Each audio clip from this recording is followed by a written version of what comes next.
And he accept the friend request, और उसके बाद वो हनी ट्रैप में फंस जाता है। कैसे हनी ट्रैप में फंसता है, कैसे वो इमोशनली ब्लैकमेल उसका शुरू करती है, और फिर ये लेडी उसको लगता है उसको रिटायरमेंट के बाद एक कंपनी मिल गई, और वो क्लेम करी थी, वो लंदन में बैठी है और उसने कहा मेरे अंकल मेरे नाम प्रॉपर्टी करना चाहते हैं, इसलिए मैं इंडिया आना चाहती हूँ और मैं आपसे मिलूंगी जल्दी। तो मिलने का दिल्ली का प्रोग्राम बनाया। देहरादून की कहानी, 97 लाख रुपया इसने खो दिया। ये एजेड आदमी ने 97 लाख रुपये इस पर वेस्ट कर दिया, क्योंकि उसने बोला मुझे अभी कस्टम ने रोक लिया, अभी मुझे ईडी ने पकड़ लिया, अभी मेरे को इतना चाहिए इतना चाहिए। आप सोचिए ये साइबर क्राइम का लेवल हो गया। ऐसे ही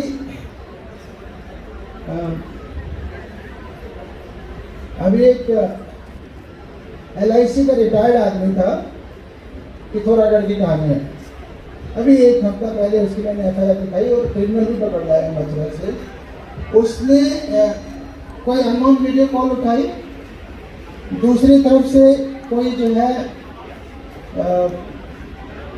अश्लील वीडियो चल रहा था, तो उसका स्क्रीनशॉट ले लिया। उसके बाद इस रिटायर्ड LIC के आदमी की ब्लैकमेलिंग शुरू। उसने 45 लाख रुपया दे दिया, 45 लाख। जब उसमें कुछ नहीं बचा तब पुलिस के पास आया, क्योंकि तो ब्लैकमेलर का तो कभी पूरा ही नहीं होता। वो भी मेरे पास एक रिटायर्ड IAS चीफ सेक्रेटरी के थ्रू उसने रिपोर्ट किया मुझे। जो सेक्सटोर्शन है, इसको सेक्सटोर्शन बोलते हैं। इसमें यंग बच्चों को बहुत बचने की जरूरत है। अभी हल्द्वानी का केस हमारे सामने आया, यंग लड़की के साथ हुआ। ऐसी अननोन कॉल आई, दूसरी तरफ से कोई अश्लील वीडियो, फिर स्क्रीनशॉट ले लिया और लड़की को ब्लैकमेलिंग शुरू किया कि जो है आपके पेरेंट्स को ये हम स्क्रीनशॉट भेज देंगे, और अगर आप बचना चाहते तो आप अपना एक न्यूड फोटो या न्यूड वीडियो भेजो।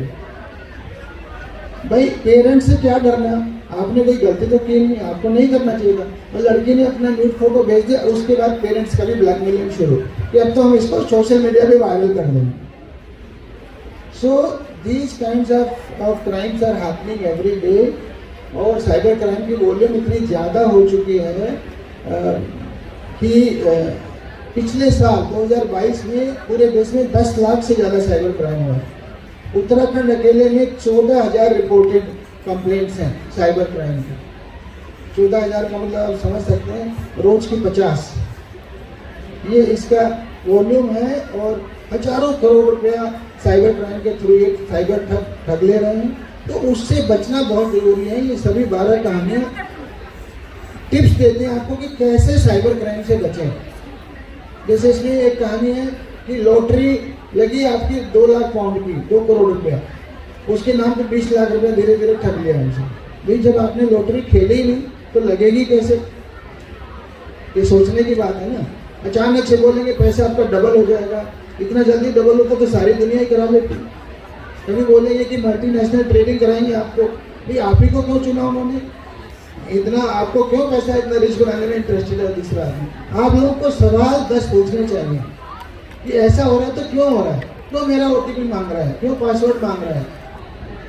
तो ये जब आप साइबर वर्ल्ड में सवाल करना शुरू करेंगे, ये मेरे से परमिशन क्यों मांग रहा है, आपके फोटो वीडियो जो भी आप सोशल मीडिया पे डालते हैं, समझ लीजिए वो सोशल इंजीनियरिंग के थ्रू कहीं ना कहीं डार्क वेब में वो सब बिक रहा है।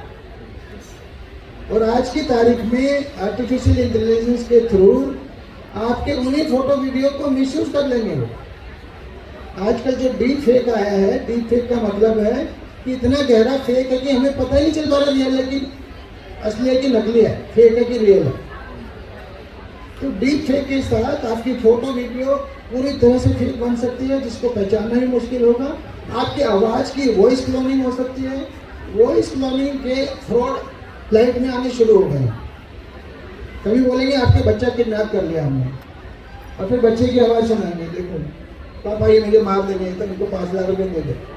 कभी बोलेंगे आपकी वाइफ का एक्सीडेंट हो गया, फिर वाइफ की आवाज़ में आपको सुनाएंगे। तो इसमें भी पैनिक ही नहीं होना है। आप कम से कम 1 मिनट को होश मत खोइए, वेरीफाई करिए। आपके अपना बच्चा, आपके अपने भाई, उसको रियल नंबर लगा के तो देखिए, वो सारा फेक होना पॉसिबल है।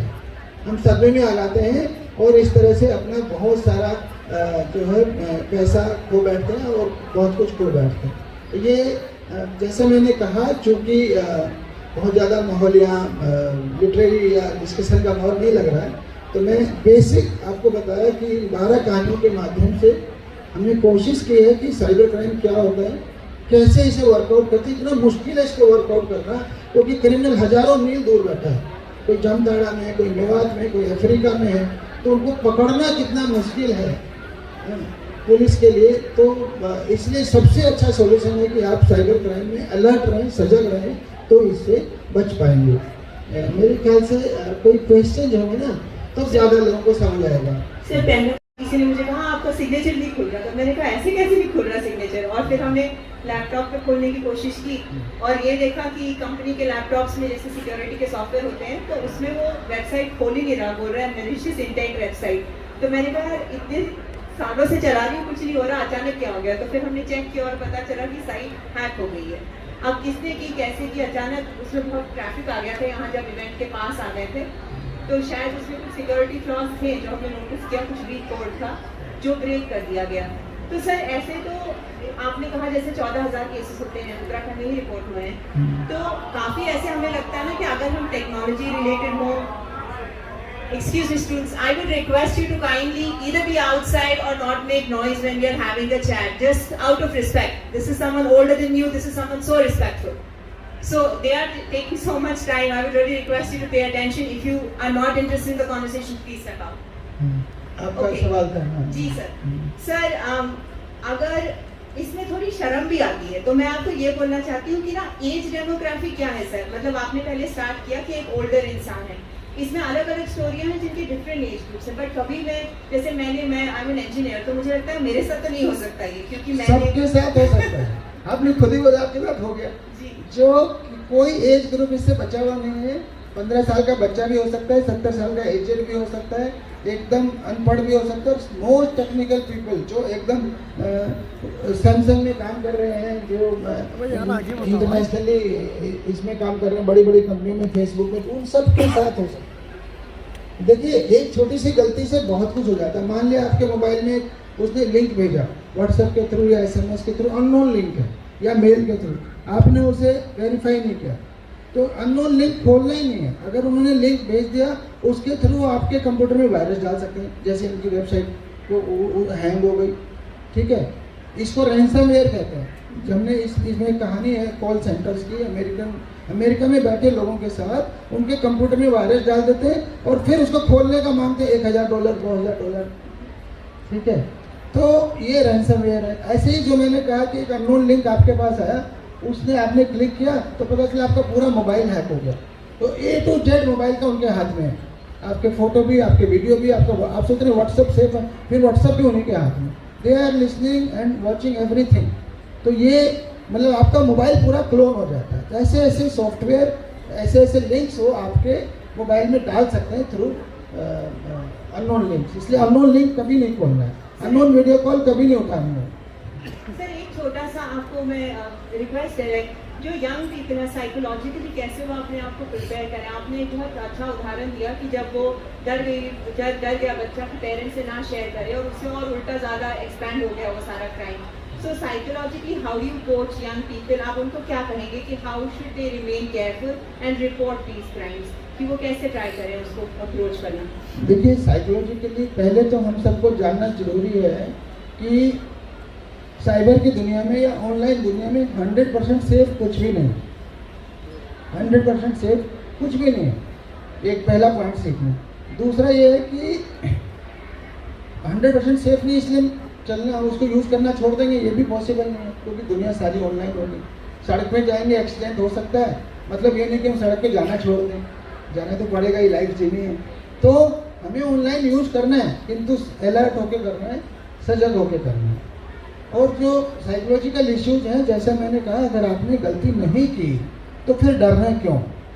दूसरी बात, अगर गलती कर भी दी तो कम से कम अपने पेरेंट्स से तो मत डरिए, वो तो आपके अपने हैं। गलती होगी डांट लेंगे, हैं, एक बार को वो कर देंगे, टाइट कर लेंगे आपको, परंतु है तो आपके ओवरऑल आपका भला ही सोचेंगे ना हमेशा। तो इसलिए आपको अपने जो शुभ चिंतक हैं उनके नॉलेज में लाइए। अगर पुलिस घर में नहीं संभलता तो इमीडिएटली पुलिस के पास जाइए, उसके नॉलेज में लाइए, तभी जाकर के सॉल्यूशन होगा। कंटिन्यूस ब्लैकमेल में नहीं फंसना हमको किसी भी तरह से। जी सर, आप this is your third book I think sir, as per my knowledge. तो मैं फोर्थ बुक, ओके सर, आपका तो you have such an illustrious background in the service and on top you are writing these books. और ये तो अब मैं crime petrol की नॉलेज बोलने वाली हूँ, which is very sad. I actually don't have anyone in the IPS in my family, so I have to rely on that knowledge.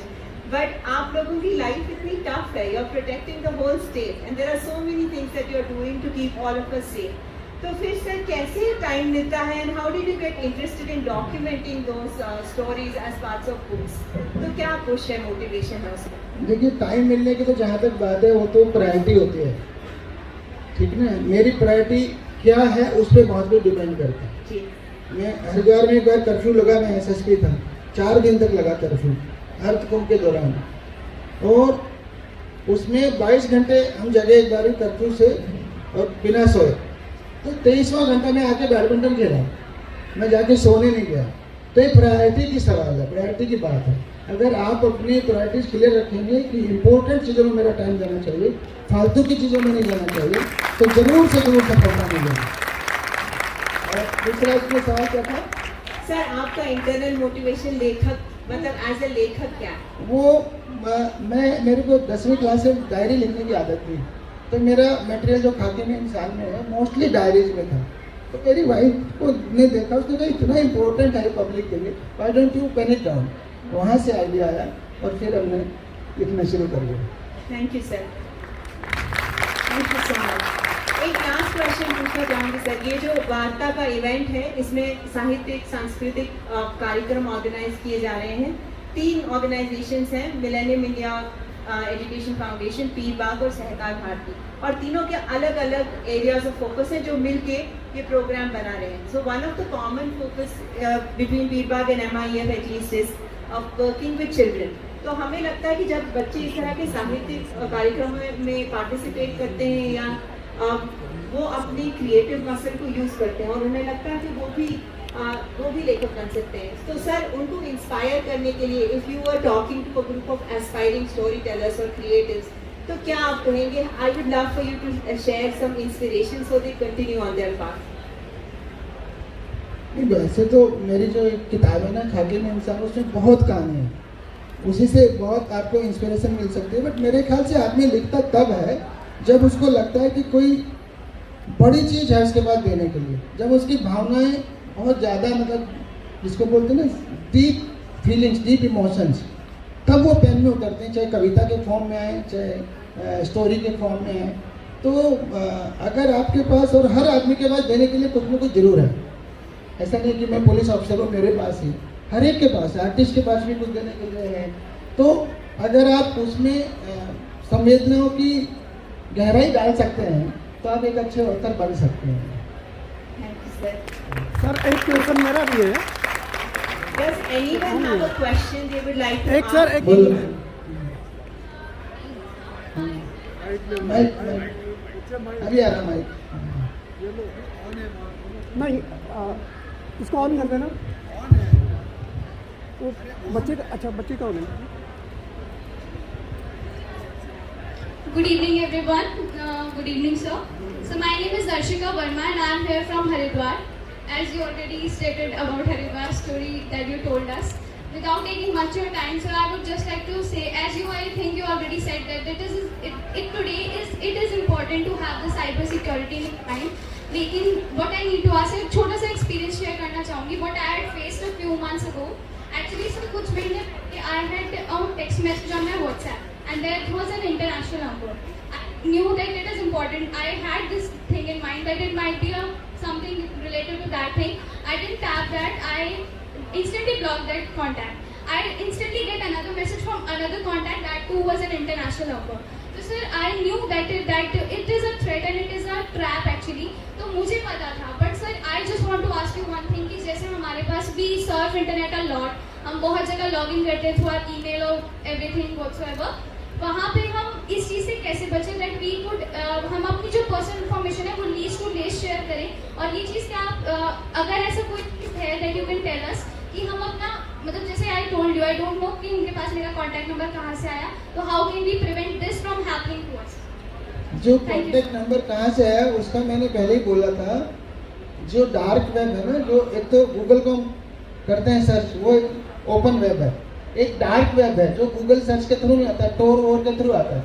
उसमें आपका सारा डाटा ब्लैक मार्केट में बिक रहा है। आप समझ लीजिए इतना सस्ता बिक रहा है, $1 में एक आदमी का डाटा है, मतलब इतना। तो इसलिए आपके सारा जो भी आपने एक बार नेट पे डाल दिया उसकी मेमोरी कभी गायब नहीं होगी। तो सब कुछ उसके पास वहाँ पे इजीली इनको नंबर मिल जाते हैं। धीरे धीरे गवर्नमेंट भी टाइट हो रही है, रूल्स भी टाइट हो रहे हैं, बैंक्स में अकाउंट खुल जा रहे हैं। आपने कहीं अपना वो दिया आधार कार्ड, उसके बेस पे अकाउंट खुला हुआ। हमने कि कोई साइबर क्रिमिनल पकड़ा, किसके खाते में गया, जिसके खाते में गया देखा वो रियल नहीं था, वो किसी शरीफ आदमी का आधार कार्ड के ऊपर खाता खुला हुआ है, तो उसने थोड़ी क्राइम किया, क्राइम किसी और ने किया। तो बचने की ज़रूरत है, जितना मिनिमम पॉसिबल है उतना ही हमें डालना है। और जितने ज़्यादा सेफ्टी प्रिकॉशन डाल सकते हैं ना, डबल सिक्योरिटी होती है, हर चीज़ प्रोफाइल को लॉक करना, सबका सब हमको करके रखना चाहिए।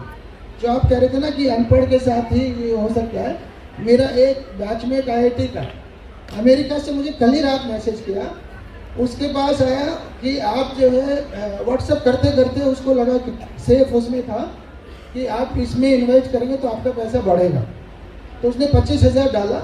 फिर उसकी उस जो वेबसाइट पे दिखता रहा उसको लगा उसका पैसा $8 लाख हो गया। तो ये वेरी हैप्पी। जब उसने उसमें से निकालना चाहा, बोले ऐसे नहीं निकाल सकते, 20% आप हमें दीजिए। 8 लाख का 20%, $1,60,000, मतलब $1.25 करोड़ है। तो तब उसे समझ आया कि वो तो साइबर फ्रॉड का शिकार हो गया। ये जो नंबर थे सारे स्पूफ्ड हैं, जो नंबर आपके पास आते हो रियल नंबर नहीं होते, किसी और इंटरनेशनल नंबर स्पूफिंग कर रखा होता है उन्होंने। सर एक पुलिस ऑफिसर, एक DGP, आप कभी साइबर क्राइम के शिकार हुए? मैं खुद तो साइबर क्राइम का शिकार नहीं हुआ, किंतु मेरे फोटो का यूज करके इस किताब में कहानी है, ये जो साइबर एनकाउंटर, हिंदी में भी है सेम किताब। तो उसमें मेरा फोटो फेसबुक से उठाया और मेरी एक नई फेसबुक ID बना दी, ठीक है। तो मतलब मेरा अकाउंट हैक नहीं हुआ, इसको कहते हैं फेक ID। तो फेक ID क्रिएट कर दी, फिर उसमें 10-20 फ्रेंड्स डाले, आ गए तो उनसे पैसा मांगना शुरू कर दिया। तो ये फेक ID को भी पहचानना बहुत आसान है। जो आप देखेंगे ना, जब जैसे आप हनी ट्रैप को पहचानना आसान है, जो फेक अकाउंट होते हैं उनमें मुश्किल से 20-30 फ्रेंड्स होते हैं। उनकी आप वो हिस्ट्री देखेंगे ना, पोस्ट हिस्ट्री, मुश्किल से 4-5 पोस्ट होंगे, उसके बाद खत्म।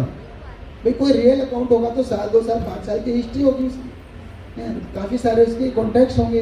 तो फेक अकाउंट्स का बहुत इजीली पता चल सकता है।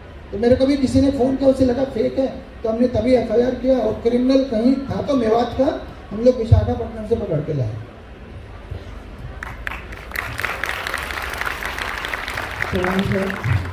Doctor AP Lulu, professor SDS university Rishikesh. Normally जानकारी बचाव है तो ठीक है, लेकिन जब क्राइम हो जाए ऐसा साइबर क्राइम, तो बच्चे हमारी रिपोर्ट कहाँ करें? ऐसा साइबर सेल थानों पर या ऐसे नंबर, उनको कहाँ से अवेयरनेस, उनको कहाँ से कैसे करें, इसके बारे में आपका सुझाव सर। अच्छा सवाल है आपका। साइबर क्राइम की वॉल्यूम इतनी ज़्यादा हो गई है कि पुलिस भी नॉर्मली आसानी से केस दर्ज नहीं करती, मतलब मैं आपको एक्सेप्ट कर रहा हूँ। तो सबसे पहले तो 1930 एक हेल्पलाइन बनी है, नेशनल हेल्पलाइन 1930, उस पर ऑनलाइन रिपोर्ट हो जाता है। आप उसको कॉल करिए इमीडिएटली, वो आपका पूरा रजिस्टर हो जाएगा। नेशनल है सर या स्टेट लेवल? ये नेशनल है, पूरे देश के, कहीं से भी हो आपके साथ 1930 पे रिपोर्ट करिए। इसका ऑनलाइन लिंक भी है NCRP, national cyber crime reporting portal, ठीक है। तो यहाँ आपकी FIR दर्ज नहीं होगी पर कंप्लेंट दर्ज हो जाएगी।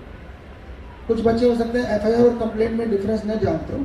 कंप्लेंट हमारी शिकायत है और FIR एक लीगल डॉक्यूमेंट है, फर्स्ट इंफॉर्मेशन रिपोर्ट। तो हर कंप्लेंट FIR में कन्वर्ट नहीं होती। जिसको पुलिस मान लेती कि हाँ सच में क्राइम हुआ है, तब वो FIR करती है। फिर उसके ऊपर जो है हम इन्वेस्टिगेशन करते हैं और हर एफआईआर का रिजल्ट हमको कोर्ट में दाखिल करना। तो FIR is a legal document और काफ़ी ज़्यादा काम उसमें होता है। तो तीसरा लास्ट ये है कि अगर आपका क्राइम और ज़्यादा सीरियस है और ख़ासकर फ्रॉड के साथ साथ कहीं ना कहीं साइबर बुलिंग हो रही है, साइबर जैसा सेक्सटोर्शन है, इस तरह की चीज़ें हैं, तो बच्चों के साथ कुछ और उस तरह की डिमांड हो रही है, तो सर्टेनली आपको पुलिस थाने भी जाना चाहिए। थानों में हर थाने में इसका जुरिडिक्शन है, फिर भी साइबर थाने थोड़े एक्सपर्ट होते हैं वहाँ पे। तो हमारे स्टेट में सिर्फ 2 साइबर थाने, एक देहरादून गांधी रोड पे और एक पंतनगर में, परंतु हर थाने की भी जिम्मेदारी है कि आपके क्राइम को रजिस्टर करें।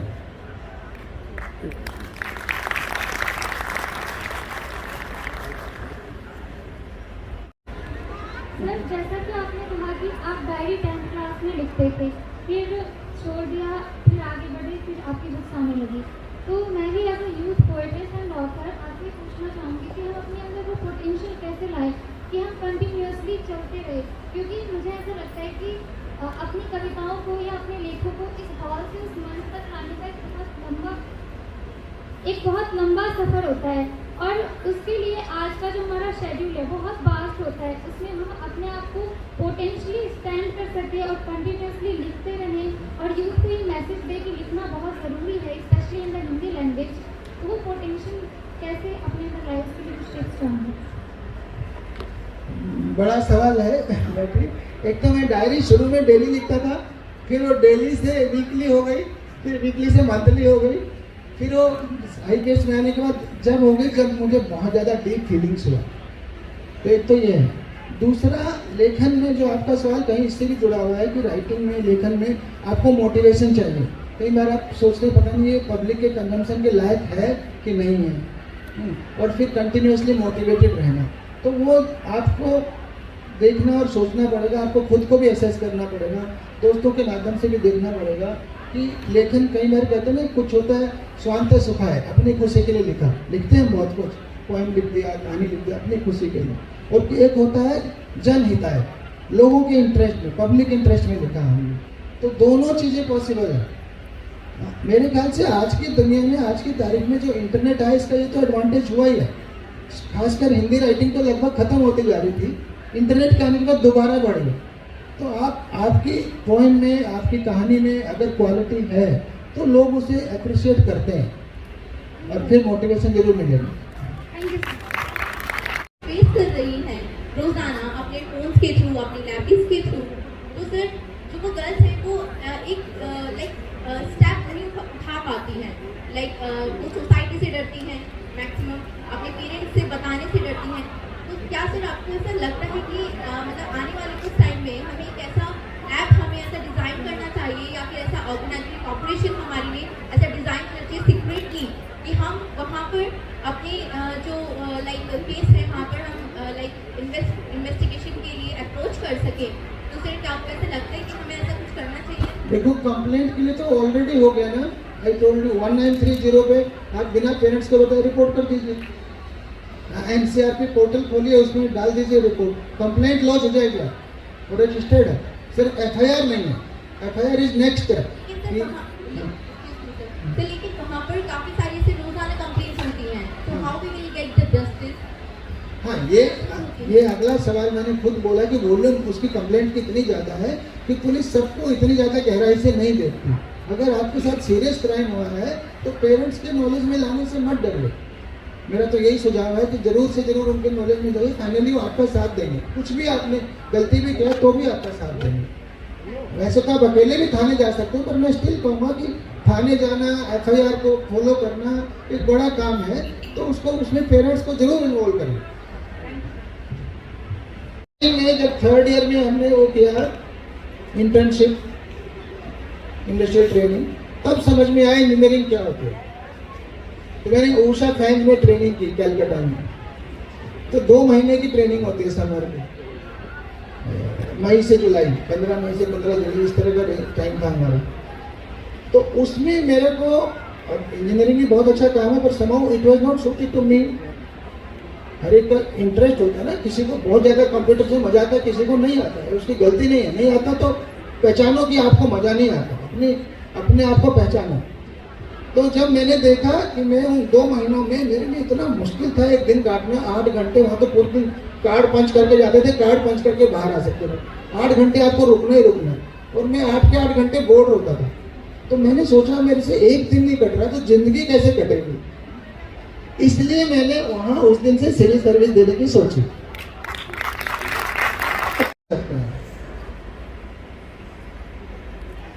और मैं तो यहाँ तक नहीं जाता हूँ, 18 साल की एज ऑफ मेच्योरिटी है, ठीक है ना। 18 साल से नीचे का बच्चा है तो अगर उसके साथ आपकी कंसेंट के साथ भी कुछ सेक्स होता है तो वो भी क्राइम है पोक्सो के अंतर्गत। बट 18 प्लस में आपकी कंसेंट है, किंतु आप 18 में क्या इतने मेच्योर हो जाते हो कि आप शादी का निर्णय ले सकें? बिल्कुल भी नहीं। तो हमको बच्चों को खुद ही इसके प्रति सजग रहना है, सतर्क रहना है, और अपने पेरेंट्स का, सोसाइटी का, हर चीज़ का ख्याल रखना है, तभी आप जो है इस तरह की चीज़ों से बच सकते हैं। बात आपकी सही है। तो मेरे तो सबसे पहले तो स्पोर्ट्स है, जो मैंने अभी एग्जाम्पल दिया था कि 22 घंटे काम है तो 23वां घंटा खेल में जाएगा, क्योंकि उससे ज़्यादा मेरे को रिलीफ मिलता है सोने की बजाय।